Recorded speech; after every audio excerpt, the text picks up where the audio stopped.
semua. Kali ini renungan Sobat Muda bakal tayang hanya seminggu sekali ya teman-teman.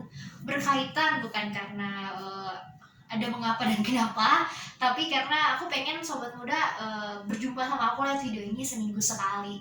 Nah, kali ini aku pengen bahas sesuatu yang sangat-sangat relate sama kehidupan kita Sobat Muda. Sobat Muda pasti pernah dengar lagunya Vicky Salamor, saya lupa ya. Di bagian refrainnya yang seperti ini nih, kira-kira lagunya.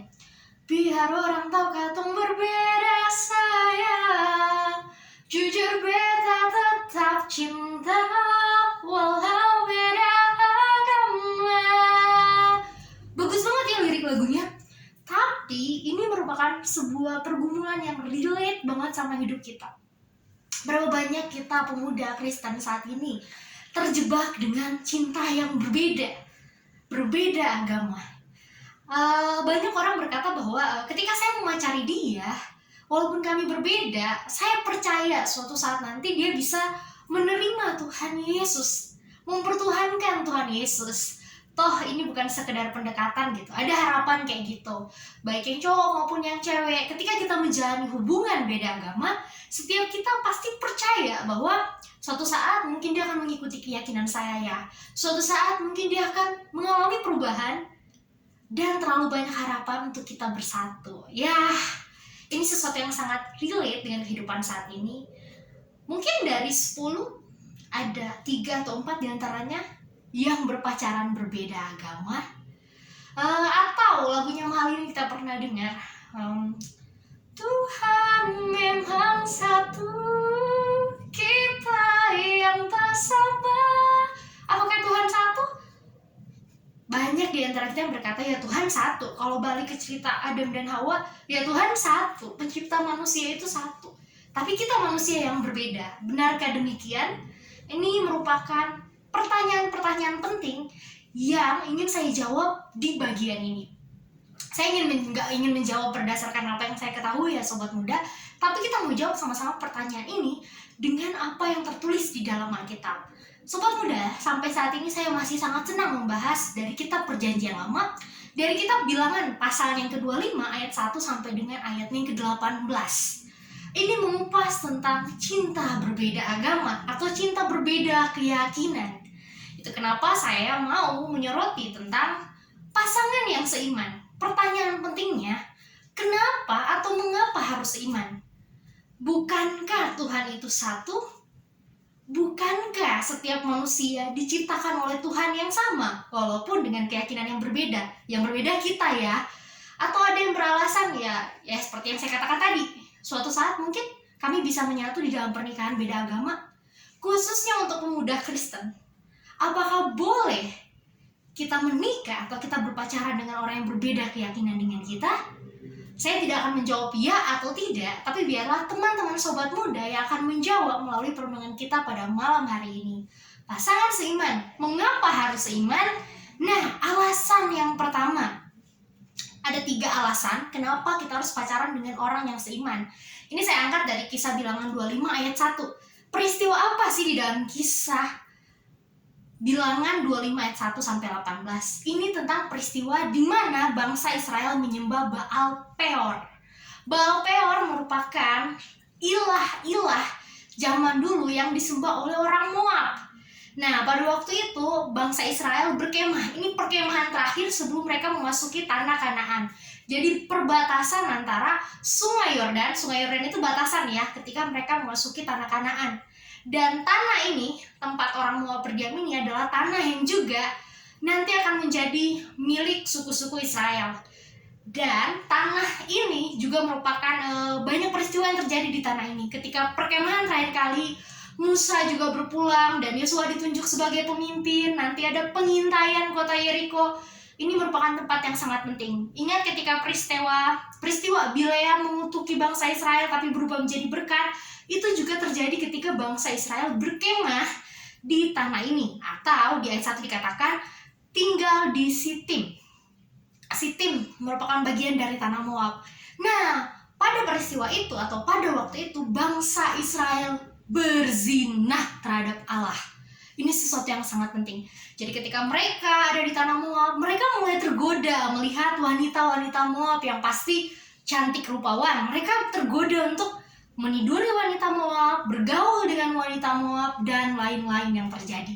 Sehingga akhirnya bangsa Israel berzinah, mereka mendukakan Tuhan, mereka bukan menikah sebenarnya, lebih tepatnya mengambil perempuan-perempuan itu untuk ditiduri. Terjadi percabulan yang luar biasa, sampai akhirnya ada suatu peristiwa di mana Tuhan sangat murka terhadap apa yang mereka perbuat. Karena mereka bukan hanya meniduri perempuan Moab, tapi mereka juga ikut beribadah bersama perempuan-perempuan Moab ini. Ya mungkin kalau lagi pacaran sekarang ya, kita pakai kata, ya saya menghargai iman pasangan saya, jadi saya cobalah ke wihara mungkin, atau jadi saya cobalah mungkin ke tempat ibadah pasangan saya, karena tujuannya ingin menghargai gitu. Tapi ternyata hal ini mendukakan Allah. Allah murka, terjadi satu peristiwa yang begitu besar, banyak yang meninggal. Orang Israel ya, banyak dari orang Israel yang mengalami kematian karena pemberontakan yang mereka lakukan terhadap Allah dengan memilih pasangan yang tidak sepadan. Wah, luar biasa kisahnya ya. Sampai ada salah satu keturunan dari Eleazar, Pineas namanya, dia mengambil tombak dan membunuh seorang perempuan Moab yang dibawa ke perkemahan orang Israel oleh seorang pria yang juga merupakan keturunan bangsa Israel. Perempuan ini adalah anak dari kepala suku bangsa Moab, salah satu kepala suku atau salah satu orang penting, dan dihabisinya. Ini merupakan satu peristiwa yang akhirnya memberhentikan tulah yang terjadi yang menimpa bangsa Israel.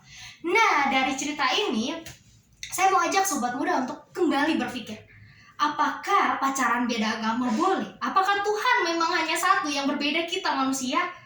Ini pertanyaan yang harus kita jawab dan yang harus kita gumulkan dalam kehidupan kita. Apalagi buat teman-teman sobat muda yang di luar sana sedang mengalami pacaran berbeda keyakinan. Nah, saya mau bagi poinnya ada 3 hal. Mengapa harus seiman? Yang pertama, kenapa harus seiman? Karena itu akan menjauhkan diri kita dari perzinahan. Jadi pasangan yang tidak seiman diibaratkan sama halnya dengan perzinahan. Jadi tidak legal ya, walaupun mereka menikah bukan sesuatu yang legal, tapi mereka berzina. Ini di dalam konteks bangsa Israel. Nanti kalau bicara tentang Rut beda lagi ya. Nah, pada waktu itu orang dipandang berzina ketika mereka menduakan Allah. Jadi bukan hanya berzina dengan sesama manusia, tetapi ketika mereka menyembah Allah lain, mereka berzina. Jadi kalau kita punya pasangan yang sepadan dengan kita, yang memiliki satu keyakinan, itu akan menjauhkan kita dari perzinahan terhadap Allah. Kita menduakan Allah. Karena kalau kita bilang pacaran beda agama atau kita punya relasi yang berbeda keyakinan, mau nggak mau kita akan menghargai dia, kita akan mencoba mengikuti apa yang dia imani, dan tanpa sengaja kita telah menduakan Allah kita. Sama seperti bangsa Israel, awalnya hanya perempuannya yang mereka idamkan dari perempuan Moab. Mereka tidur bersama dan lain-lain, tapi akhirnya di ayat yang kedua, mereka menyembah Baal Peor, karena mereka mau menghargai wanita-wanita yang bersama-sama dengan mereka. Jadi teman-teman sobat muda, kenapa kita harus mencari yang seiman? Itu menjauhkan kita dari perzinahan terhadap Allah kita. Karena ketika kita beriman kepada Allah, Allah tidak ingin diduakan lewat kita menyembah Baal Peor. Mungkin sekarang gak ada Baal Peor, tapi ada berhala-berhala lain dalam kehidupan kita. Jadi ini alasan pertama. So, kalau teman-teman merasa walaupun kita berbeda agama, tapi kita bisa menyatu dan berani untuk melakukan komitmen ke arah hubungan yang seperti itu, hati-hati. Bisa saja kita menjadi seorang pezina di hadapan Tuhan. Karena bangsa Israel sudah menjadi contoh untuk hal tersebut. Yang kedua nih, kalau tadi menjauhkan diri dari perzinahan itu diambil dari ayat 1 sampai ayat yang kelima ya, teman-teman boleh baca, saya nggak akan bacain. Yang kedua adalah mengapa harus seiman? Karena pasangan seiman akan mendatangkan berkat Tuhan. Mendatangkan berkat Tuhan ini sifatnya bukan hanya saat ini, tetapi di dalam kekekalan, di dalam turun-temurun keluarganya, bahkan nanti di dalam berdampak sampai kekekalan. Inilah yang dialami oleh Pinehas sendiri. Di ayat 11 sampai 13 dinyatakan ketika dia membunuh 2 orang tersebut, dia menombak, itu mendatangkan berkat atas keluarganya. Tuhan berkata Tuhan akan memberkati keluarganya. Sangat jelas dikatakan Pinehas anak Eleazar, anak Imam Harun telah menyurutkan murkaku daripada orang Israel. Oleh karena ia begitu giat membela kehormatanku di tengah-tengah mereka, sehingga tidaklah kuhabisi orang Israel dalam cemburuku. Sebab itu katakanlah, sesungguhnya aku berikan kepadanya perjanjian keselamatan daripadaku, untuk menjadi perjanjian mengenai keimaman selama-lamanya bagi dia dan bagi keturunannya, karena ia telah begitu giat membela Allah dan telah mengadakan pendamaian bagi orang Israel. Seseorang yang membela kehormatan Tuhan adalah Pinehas. Dari Pinehas kita belajar, ketika Pinehas tidak mengikuti apa yang diperbuat oleh bangsa Israel dengan berzina terhadap Allah lain melalui perempuan-perempuan Moab ini, dia menjadi pribadi yang diberkati. Dan bukan dia saja, tapi garis keturunannya juga. Sobat muda, sebelum terlambat, jikalau kita ingin diberkati, bahkan kita ingin punya dampak yang lebih terhadap garis keturunan kita, mungkin anak, cucu yang diberkati Tuhan, jangan coba-coba untuk mencari pasangan yang tidak seiman. Karena yang Tuhan berkati adalah pasangan yang seiman. Ini jelas dinyatakan di dalam kehidupan bangsa Israel di kitab Bilangan ini. Dan Pinehas menjadi orang yang diberkati Tuhan, karena dia tidak hanya tidak terlibat atau tidak ikut arus besar untuk berzina terhadap Tuhan dengan mengadakan hubungan dengan perempuan-perempuan Moab, tapi dia juga membela kehormatan Tuhan. Dia membunuh, bukan berarti saya menyuruh teman-teman untuk membunuh atau lain sebagainya, tidak demikian. Tapi kita harus menghindari apa yang tidak berkenan di hadapan Tuhan. Maka kita dan keturunan kita akan diberkati Tuhan. Kenapa demikian sobat muda? Ini sesuatu yang sangat penting untuk kita ingat. Ketika kita hidup di dunia ini, kita bukan hanya hidup untuk diri kita sendiri. Keberadaan kita sudah seharusnya, sudah selayaknya berdampak juga untuk keberadaan keturunan kita atau orang di seputaran kita. Jadi sobat muda, jika lo ingin membuat keluarga kita diberkati Tuhan, membawa dampak yang besar untuk keturunan kita, milikilah pasangan yang seiman. Ini yang kita peroleh dari Pinehas. Dan yang ketiga, kenapa harus seiman? Adalah karena ini sangat penting teman-teman. Pasangan yang seiman akan membawa keselamatan yang kekal. Pasangan yang seiman akan membawa kepada keselamatan yang kekal dan tidak dapat dibinasakan. Ini sesuatu yang sangat penting. Pinehas dan keluarganya mendapat keselamatan kekal yang dijanjikan oleh Tuhan, keturunan-keturunannya. Kenapa? Karena dia tidak mendukakan atau berzina terhadap Tuhan dengan mengambil perempuan Moab. Sobat muda, memang di dalam kehidupan kita sudah mengalami yang namanya kematian. Sejak Adam dan Hawa jatuh dalam dosa, kita telah mati karena kita telah terpisah dengan Allah secara status. Kita pun akan menjadi pribadi-pribadi yang nantinya akan menghadapi maut, kematian ketika jantung berhenti berdetak, nafas tidak berhembus lagi. Setiap kita akan mengalami tubuh yang membusuk di dalam kematian. Dua kematian, atau kematian yang pertama terpisah dengan Tuhan, kematian yang kedua tubuh kita akan membusuk. Kematian yang ketiga adalah menetap selama-lamanya di neraka, dibinasakan. Orang yang memilih untuk menjalani hubungan tidak seiman sama halnya dengan orang yang menginginkan kematian yang ketiga, di mana kita dibinasakan dan terpisah dengan Tuhan selama-lamanya. Saya percaya sobat muda yang mendengarkan renungan saya pada malam hari ini adalah orang-orang yang diberkati Tuhan, orang-orang yang penuh bijaksana dari Tuhan. Oleh karena itu dapat memilih mana yang terbaik untuk kita lakukan. Sebab sobat muda ingat, Tuhan memang Allah yang Maha Tahu, Tuhan Allah yang Maha Adil. Tuhan juga dapat menuntun kita melalui Roh Kudus-Nya.